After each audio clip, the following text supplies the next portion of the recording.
चलिए आप दोस्तों को मेरा क्रांतिकारी जोहार है। इस वक्त हम झारखंड विधानसभा के परिसर में हैं। आप मेरे पीछे आप देख रहे होंगे तो झारखंड विधानसभा परिसर आपको नजर आ रहा होगा। आज से झारखंड विधानसभा का मानसून सत्र शुरू है और ऐसे में कह सकते हैं कि आज पहला दिन था। पहला दिन तमाम सत्ता पक्ष के विधायक और मंत्री और विपक्ष के तमाम विधायक और नेता प्रतिपक्ष भी इस मानसून सत्र में शामिल हुए।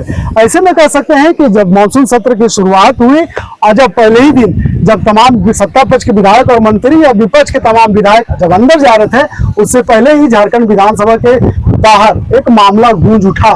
वो मामला था SIR का, क्योंकि आप सभी जानते हैं कि बिहार में विधानसभा का चुनाव होना है और बिहार में विधानसभा चुनाव से पहले चुनाव आयोग वहां पे SIR करवा रही है और उसमें 11 तरह का डॉक्यूमेंट्स का भी डिमांड किया गया है। ऐसे में बिहार में जिस तरह से चुनाव को देखते हुए चुनाव आयोग वहां पे सक्रिय नजर आ रही है, लेकिन झारखंड में फिलहाल कोई चुनाव नहीं है। ना विधानसभा का चुनाव है, ना लोकसभा का चुनाव है, ना कोई पंचायत, ना नगर का चुनाव है। लेकिन उससे पहले ही झारखंड के विधानसभा में एक बार फिर से SIR का मुद्दा गर्म होते हुए नजर आ रहा है। जहां एक तरफ विपक्ष लगातार कह रही है कि झारखंड में भी SIR होना चाहिए, लेकिन सत्ता पक्ष के तमाम विधायक और मंत्री SIR के खिलाफ कहते हुए नजर आए।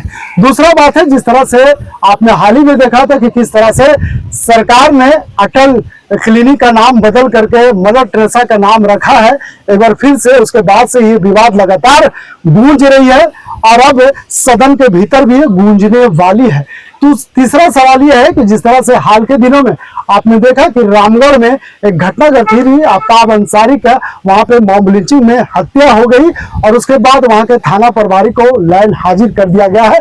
उसके बाद से जिस तरह से सरकार मंत्री डॉक्टर इरफान अंसारी लगातार कहते हुए नजर आ रहे हैं कि मुस्लिम जो कौम है उसको कमजोर समझ रही है, बाबूलाल को इशारा साध रहे हैं और कह रहे हैं कि बाबूलाल के ट्वीट में हिंदू टाइगर के नाम से जो वहां पे संगठन चल रहे हैं उन्होंने आफ्ताब अंसारी की हत्या कर दी। फिलहाल विधानसभा के परिसर में आप देख सकते हैं कि मेरे आगे अगल बगल में दो वरिष्ठ पत्रकार नजर आ रहे हैं। आपको हम दोनों का परिचय कराते हैं और उसके बाद ये कार्यक्रम का सिलसिला शुरू करेंगे कि क्या कुछ SIR को लेकर के झारखंड में होने वाला है, क्योंकि विधानसभा का कार्य दिवस 7 दिनों तक है। मात्र 2 दिन छुट्टी है, शनिवार और रविवार। ऐसे में मात्र 5 दिनों का ये सदन चलने वाला है। 5 दिनों के सदन के कार्रवाई के दौरान राज्य के किसान नजर बनाए हुए विधानसभा के सत्र पर कि क्या कुछ किसानों के हक में सरकार ला सकती है। दाएं तरफ आप देख रहे होंगे, हमारी तरफ सन्नी भाई हैं जो JMR चलाते हैं, वरिष्ठ पत्रकार हैं, झारखंड में जाने माने चेहरे हैं। दूसरी तरफ हमारे तरफ रंजीत है, मातृभूमि के संपादक हैं और ऐसे में एक सीनियर पत्रकार ग्रुप में ये जाने जाते हैं। तो जुगलबंदी हम लोग अब शुरुआत कर रहे हैं और इस जुगलबंदी में बहुत कुछ आपको बाहर निकाल करके परोसेंगे और उससे आपको समझ में आ गया कि आखिर क्या कुछ हम आपको देने जा रहे हैं। तो पहला सवाल सनी भाई से। सनी भाई, आज पहला विधानसभा का शुरुआत हुआ है, मानसून सत्र है, किसान लगातार नजर रख रही है मानसून सत्र में। किसानों का हक में कुछ बजट में आएगा, किसानों का विकास को लेकर के बात होगी कि जिस तरह से अब लगातार वर्षा पानी से ज्यादा हो चुकी है, तो ऐसे में कई तरह के आहटे किसानों को मंडरा रहे हैं किसान के ऊपर। तो निश्चित रूप से एक बड़ा सवाल है इस मानसून सत्र में क्या कुछ हो पाएगा। देखिए नौशाद जी, सबसे पहले आपके दर्शक, पॉलिटिकल गुरु के जो दर्शक है उन सभी को हमारी ओर से जोहार। मैं कहना चाहूंगा, सबसे पहले आप इस पीछे वाले भवन को देख लीजिए। झारखंड विधानसभा का भवन है। 39 एकड़ में बना हुआ यह भवन 290 करोड़ रुपए में बना था। यह क्यों बना था नौशाद जी? कि जनता के जो मुद्दे हैं, जो कानून जो लाने हैं, विधानसभा में विधान बनाए जाते हैं, उसके लिए इसे बनाया गया था। लेकिन पक्ष हो या फिर विपक्ष हो, वो ऐसे ऐसे मुद्दों पर उलझे हुए रहते हैं और उन मुद्दों के ऊपर ही पूरा विधानसभा सत्र चलता है। और इस बार भी मानसून सत्र जो लग रहा है नौशाद जी, वह कहीं ना कहीं फिर से ऐसे मुद्दों पर चर्चा होने वाली है जिनकी जरूरत फिलहाल तो झारखंड में नहीं है। आपको यहाँ पे जो मुद्दे, जैसे आपने किसानों की बात की, किसान आप देख रहे हैं कि इस बार मानसून जो है वह जरूरत से ज्यादा हो रही है। 110% मानसून होने की आशंका है और हो भी रही है। हर दिन वर्षा हो रही है, अत्यधिक वर्षा हो रही है। 110% मानसून मतलब कि इस बार फसल जो है वह पूरी की पूरी तबाह हो सकती है, खराब हो सकती है। ऐसे में किसानों को आसरा है कि झारखंड सरकार उनके लिए कुछ लाएगी, उन्हें राहत देगी, उनके लिए फैसले लेगी। लेकिन जो चल रहा है एसआईआर का मुद्दा चल रहा है, क्या झारखंड में भी इसका रिक्वायरमेंट है? एसआईआर का चुनाव है नहीं, आप भी बता रहे हैं कि चुनाव नहीं है, झारखंड विधानसभा में एसआईआर का मुद्दा चल रहा है दोस्तों। जबकि झारखंड में भी किसानों की बात होनी चाहिए थी, झारखंड में छात्रों की बात होनी चाहिए थी, झारखंड में सरना धर्म कोड की बात होनी चाहिए थी, पेशा कानून की बात होनी चाहिए थी, 1932 की बात होनी चाहिए थी। आफ्ताब की हत्या हो गई है, उसे मॉब लिंचिंग कुछ लोग कह रहे हैं, कुछ लोग नहीं कह रहे, कुछ लोग कह रहे हैं कि आत्महत्या कर ली है। तो मॉब लिंचिंग, उसने मतलब मॉब लिंचिंग हुआ या नहीं हुआ ये एक अलग चीज है, लेकिन मॉब लिंचिंग कानून अल्पसंख्यकों को चाहिए, क्योंकि यहाँ की जो मौजूदा सरकार है, हेमंत सरकार, उन्होंने वादा किया था झारखंड की जनता से कि हम मॉब लिंचिंग कानून लाएंगे। इन सभी चीजों पर अगर चर्चा होती है तो वेल एंड गुड है, लेकिन यहाँ पे आप देखिए कि ऐसी ऐसी बातें चल रही है, एसआईआर पर बात चल रही, जरूरत नहीं है नौशाद जी। यहाँ पे किसानों के लिए कुछ प्रावधान लाने की आवश्यकता है, उन्हें उन्नत बीज दिए जाए, उन्हें उन्नत एक तरीके से कहा जाए कृषि उपकरण दिए जाए, उनका अगर फसल बर्बाद होता है तो उन्हें बीमा दिया जाए। ये सभी चीजों पर चर्चा होनी चाहिए थी, लेकिन ये सभी चर्चा अब होगी या नहीं होगी ये देखने वाली बात है। विपक्ष इन सभी चीजों को उठाएगी या नहीं उठाएगी, क्योंकि विपक्ष इसलिए भी नहीं उठाएगी क्योंकि आपको पता है कि लोकसभा में भी कार्रवाई चल रही है, और लोकसभा में जो बातें हो रही है, जो चीजें हो रही है, वो कहीं ना कहीं उन सभी चीजों को यहाँ पे छिपाने का प्रयास करेगी। आपने कल देखा कि डोनाल्ड ट्रंप ने 25% टैरिफ बढ़ा दिया है इंडिया को। मतलब अब इंडिया जो है, अगर अपने सामान अगर अमेरिका को बेचते हैं, 1 लाख का सामान अगर बेचते हैं तो 1,25,000 रुपए में बिकेगा।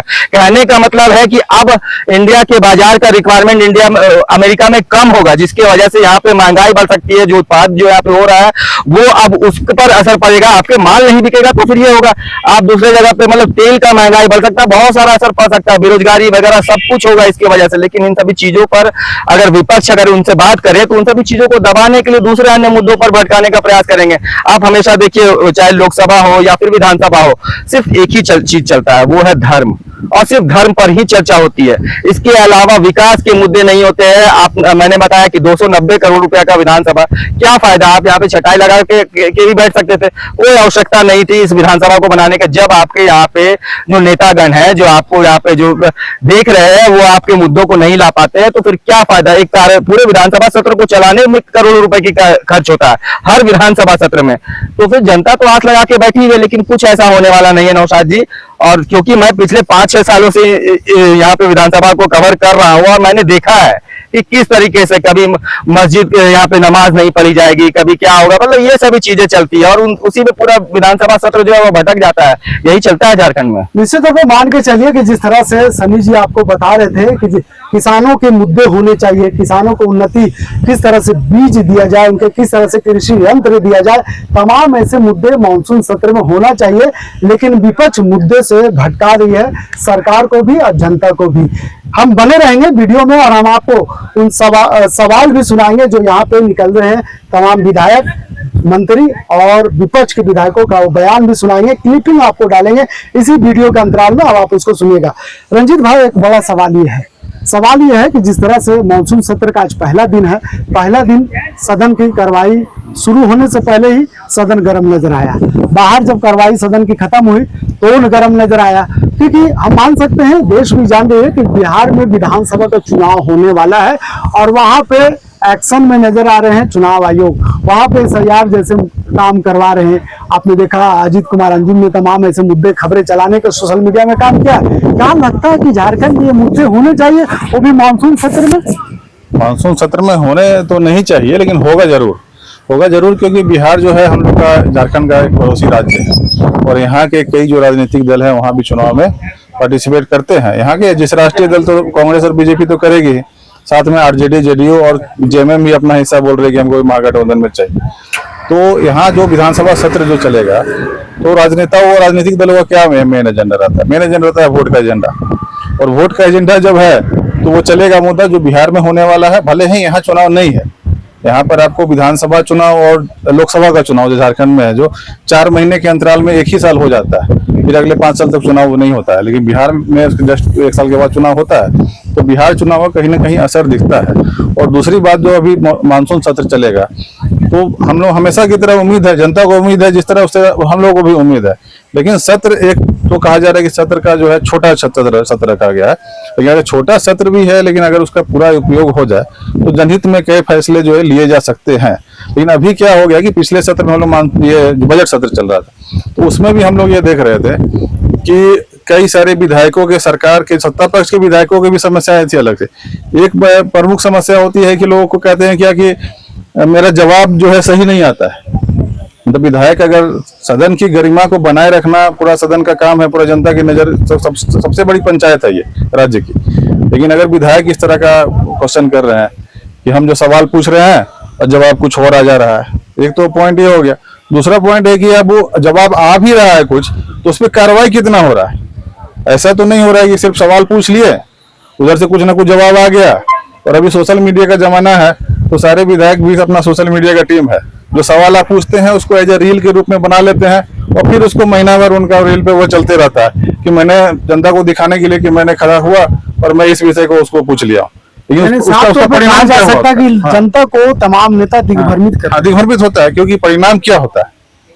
आपने सवाल पूछा तो उसका रिजल्ट आपको बताना है पब्लिक को कि मैंने सवाल पूछा तो उस पर क्या हुआ, एक्शन क्या हुआ।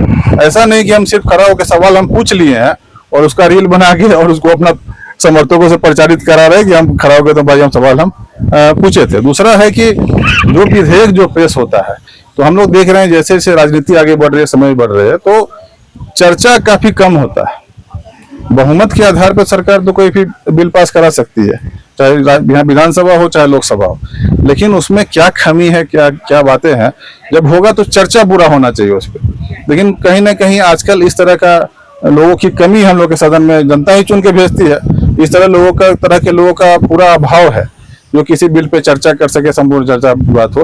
बस हाथ उठा के कि हाँ आंकड़ा आ गया, बिल पास हो गया। चलिए, हर राज्य में या देश की बात करें तो देश में सत्र इसलिए आहूत होता है कि हर विधायक, हर जनप्रतिनिधि, हर सांसद अपने अपने क्षेत्रों की समस्या को लेकर के सदन के पटल पर रखे और जब सरकार की कानों तक ये बातें पहुंचाने का काम करे ताकि सरकार उस पर संज्ञान लेते हुए उन क्षेत्रों में विकास का जो सीमा है उसे बढ़ाने का काम किया जाता है। लेकिन फिलहाल देखते हैं कि किस तरह से यहाँ पे सदन के भीतर लगातार तमाम ऐसे मुद्दे होते हैं जो लोगों से। चलिए भाई, फिर से हम लौटेंगे क्योंकि अब विराम की स्थिति में हम पहुंच रहे हैं। जनता को 5 दिन बाकी है, तमाम चीजें पहुंचाते रहेंगे समय समय पे और सोमवार से लगातार 5 दिनों तक कार्रवाई सदन की चलेगी।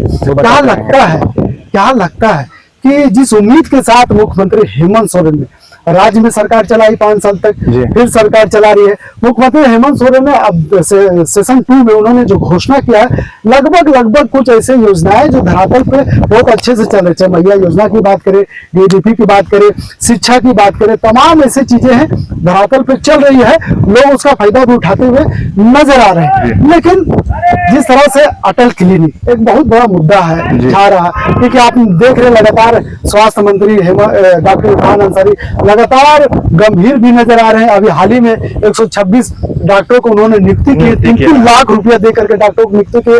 अब उन क्षेत्रों में स्पेशलिस्ट डॉक्टर नजर आएंगे जहां पे एक नर्स भी नहीं हुआ करती थी। एक बड़ा उपलब्धि है सरकार तरफ से। अब रिम्स का जो बोझ है उसको कम करने के लिए सरकार ने घोषणा किया है कि रिम्स लेकर के आ रहे हैं और सरकार ये भी घोषणा कर रही है कि अगर क्षेत्र की जनता ये चाहती है कि उन इलाकों में अगर कोई क्लिनिक नहीं है तो एक एस्टिमेट बना के दे, सरकार वहां भी क्लिनिक देगी और डॉक्टर देगी। तो ऐसे तमाम मुद्दे हैं। क्या विपक्ष को सोचना चाहिए कि नाम बदलने से क्या, जबकि विपक्ष का कहना यह है कि राज्य का निर्माण अटल बिहारी वाजपेयी जी ने किया था, उनको नाम को मिटाने के लेके, तो नाम मिटाने से अटल बिहारी वाजपेयी की पहचान नाम नहीं मिट जाती, ये विपक्ष करे। उसके बाद भी फिर हमला, क्योंकि लोगों का फायदा पहुंचना चाहिए, ये सोच होनी चाहिए। देखिए नौशाद जी, सबसे पहली बात तो जनता को और हमारे नेताओं को भी ये चीज समझ लेना चाहिए कि नाम से कुछ नहीं होता है, काम से होता है। और ये नाम बदलने की जो इतिहास रहा है, ये कोई नया नहीं है हमारे देश में। पहले भी नाम बदले जा चुके हैं। अहमदाबाद का भी जो नरेंद्र मोदी स्टेडियम है, आपको अच्छे से पता है, पहले सरदार वल्लभ भाई पटेल जी के नाम से वह स्टेडियम था, लेकिन आज वह क्या हो गया, नरेंद्र मोदी स्टेडियम। अब दूसरे झारखंड में नाम पर आते हैं। आपको पता है कि जयपाल सिंह मुंडा स्टेडियम था, वहां पे बनाया गया अटल वेंडर मार्केट। भाजपा अगर चाहती तो जयपाल सिंह मुंडा झारखंड के क्रांतिकारी रहे, झारखंड को अलग कराने में उनका योगदान रहा, तो उनके नाम पर क्यों नहीं उन्होंने रखा कि जयपाल सिंह मुंडा के नाम पर ये नाम रखा जाए, अटल वेंडर क्लिनिक, अटल वेंडर के ऊपर दिया गया। अब आइए अटल क्लिनिक के ऊपर में मदर टेरेसा के नाम पर रखा गया। मदर टेरेसा क्या थी?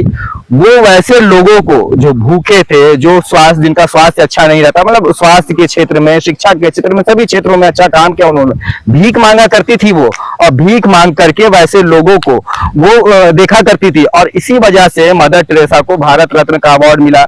वो एक संत थी और संत के नाम पर ये नामकरण किया गया, अटल क्लिनिक को ये कर दिया गया।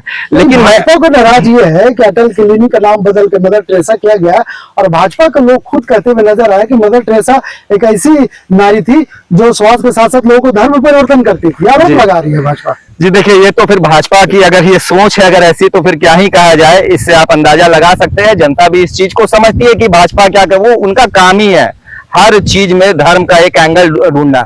मदर टेरेसा का जो कार्य क्षेत्र था, अगर पूरे भारत में मुख्य रूप से अगर देखा जाए तो वो कोलकाता में हुआ करता था। और कोलकाता में अगर आज के समय में अगर आप क्रिश्चियनों की अगर आबादी देख ले तो वो 5% भी नहीं है। तो कहाँ उन्होंने धर्म परिवर्तन करवा दिया? अगर उतना धर्म परिवर्तन करवा दिया तो आज उनकी आबादी भी तो होनी चाहिए थी वहां पे, लेकिन आबादी नहीं है। नौशाद जी, ये सब चीज दिग्भ्रमित करने वाली बातें है, और नाम और ये सब से कुछ नहीं होता है, काम से होता है। और उन्होंने शुरुआत किया है इस चीज को नाम बदलने का। ये जो इतिहास रहा मैंने आपको बताया, शुरुआत किया, तो जैसा बोइएगा वैसा पाइएगा। बात कीजिए यहाँ पे झारखंड विधानसभा में जो मुख्यमंत्री हेमंत सोरेन, जो यहाँ की जो सरकार है, जो उन्होंने चुनाव से पहले जो वादे किए थे झारखंड की जनता से, आप उन वादों पर कितना खरा उतरे हैं? आपने वादा किया था कि यहाँ के युवाओं को नौकरी देंगे, आप कितना वादा पूरा कर रहे हैं? आपने वादा किया था कि हम गैस सिलेंडर देंगे सस्ते दामों पर, आप उस वादे पर क्या कितना काम किए? इन सभी चीजों को विपक्ष को लाना चाहिए। लेकिन विपक्ष क्या है कि मदर टेरेसा धर्म परिवर्तन करवा दी। विपक्ष क्या है कि आफ्ताब का मॉब लिंचिंग नहीं हुआ है, उसका क्या बोलते हैं, उन्होंने आत्महत्या किया। लेकिन उससे पहले जो उसके साथ मारपीट हुई उस पर भी तो बात होनी चाहिए ना, कि कोई कैसे जाकर के किसी को कानून अपने हाथ में लेकर के सजा देगा, चाहे कोई भी संगठन हो, हिंदुओं का संगठन हो, मुसलमानों का संगठन हो। इस चीज को धर्म से जोड़ना ही बेवकूफी है। और कानून में आइए, कानून मॉब लिंचिंग कानून क्या, रुपेश का मॉब लिंचिंग नहीं हुआ था? रुपेश का भी तो मॉब लिंचिंग हुआ था ना। तो उस कानून से सिर्फ मुसलमानों को ही फायदा होगा, ऐसा आप क्यों सोचते हैं? इसका मतलब आप समझते हैं कि मुसलमानों के साथ ही ऐसा होता है, बिल के द्वारा मारा जाता है, हिंदुओं को नहीं मारा जाता है क्या? यहाँ अपर बाजार में रांची में हुआ है ये चीज, तो पहले सब कुछ हो चुका भाई, फायदा सबको होगा। हिंदू, मुसलमान, सिख, ईसाई कानून का विरोध क्यों कर रहे हैं? और इसे धर्म के एंगल से मत जुड़िए, और ये नाम वाम से कुछ नहीं होता, काम करके दिखाइए। जनता को दिग्भ्रमित करना बंद कीजिए कि नाम बदल दिया, ये कर दिया। अरे काम करके दिखाइए ना, नाम से क्या होता है? चलिए, नाम से कुछ नहीं होता है, काम से होता है। सनी भाई ने कहा है कि जब रिकॉर्ड बनता है तो रिकॉर्ड टूटता भी है। यानी आपने पहले ही कई ऐसी चीजों का नाम बदला है, तो अगर सरकार, झारखंड सरकार अगर बदल रही है तो उससे कोई आपत्ति भी नहीं होना चाहिए, क्योंकि लोगों को फायदा पहुंचे ऐसा सोच रखना चाहिए। और झारखंड विधानसभा का मानसून सत्र आज पहला दिन है, 5 दिनों तक और चलेगी, और हम आपको पल पल की तस्वीरें और क्या कुछ कहते हुए नेता बाहर निकलेंगे, तमाम ऐसे चीजों को हम आपको दिखाते रहेंगे। फिलहाल अपने सहयोगियों के साथ यहीं तक। खबर अगर अच्छी लगी तो आप इसे अपने दोस्तों, रिश्तेदारों और लोगों तक पहुंचाने का काम करें। आप मैसेज सेक्शन में जाएं, मैसेज करें और बताएं कि कल आपके लिए क्या कुछ हम लेकर के आ सकते हैं। फिलहाल यहीं तक, धन्यवाद।